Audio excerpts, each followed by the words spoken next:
This morning, rerouting fish, making way for oil. It just all got one step easier. It means Enbridge may not have to apply for the usual permit if it needs to move fish habitat out of the way of a pipeline. The change happened last month and seemed to just quietly slip under the radar, but our next guest is pretty concerned about its implications. He is with Common Sense Canadian, and he joins us on the line from Vancouver this morning. Good morning, Damien. Betsy. First of all, I have to ask you, what is Common Sense Canadian, briefly? Well, it's an online environmental news journal that I co-founded with Rafe Mayer, who's a former environment minister, Socred environment minister of BC, and longtime broadcaster. And we started this about 4 years ago, basically just to hone in on resource and environmental politics, these sorts of issues, pipelines, energy issues across the country, and particularly in Western Canada. And from an environmental perspective? Yes, environmental and economic. We really look at both of those aspects when it comes to all these different big decisions that we're making about our future.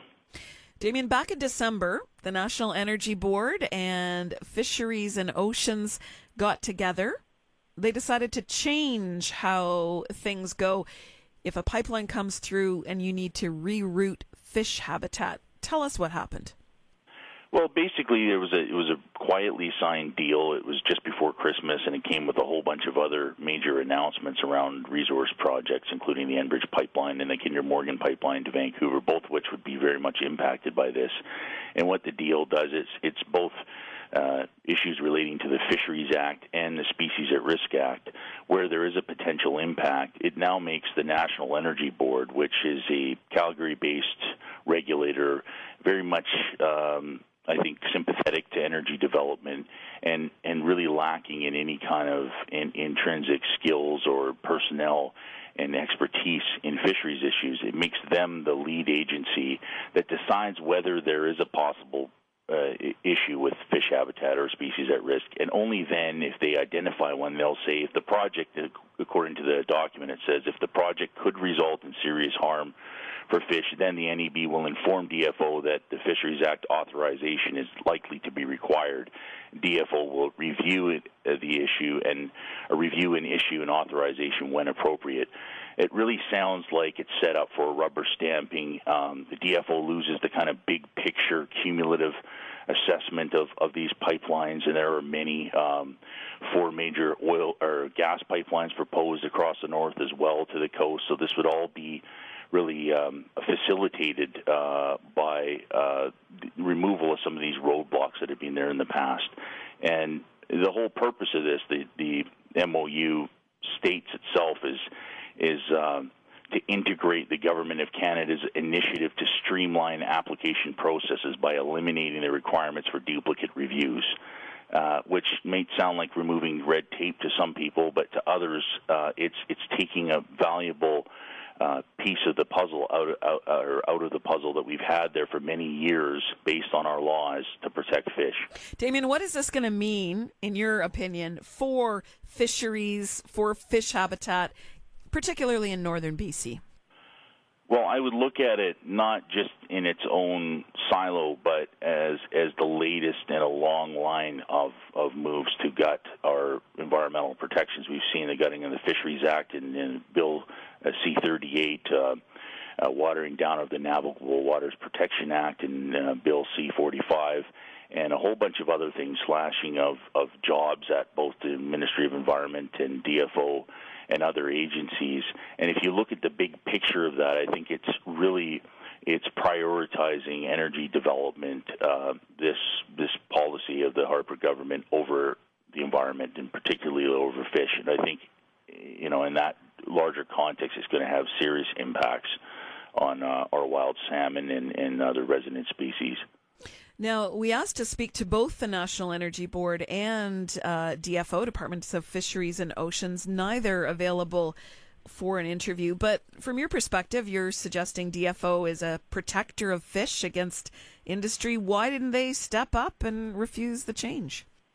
Well, I think as you had a show, CBC ran a show on Fifth Estate on Friday called The Silence of the Labs, and it's all about the pressure that various government agencies, particularly DFO, is under politically under this regime, and they've had the right to speak to media really curbed and taken away in a lot of cases. It's very difficult, I think, for anybody within the department to speak out without potentially losing their job or being transferred to Nunavut or something along those lines. So I don't think that, or it's not surprising to me that they haven't spoken up. It is really all this is being very politically controlled and motivated right now. And I think it's certainly not consistent with the historical mandate of DFO to give up this kind of responsibility. So this wouldn't have happened unless it was forced on them. Energy companies might argue that they are using the most environmentally sustainable methods possible and that they certainly will work to protect fish. In fact, they're legally bound to do so. Well, yes, and they may say those things, and they may be legally bound as we, no laws have been changed here, and that's kind of, I think, the clever thing about it is that instead of doing this out in the open in Parliament and changing the Fisheries Act, it's simply a deal that has handed over or inverted the kind of traditional process here that we go through.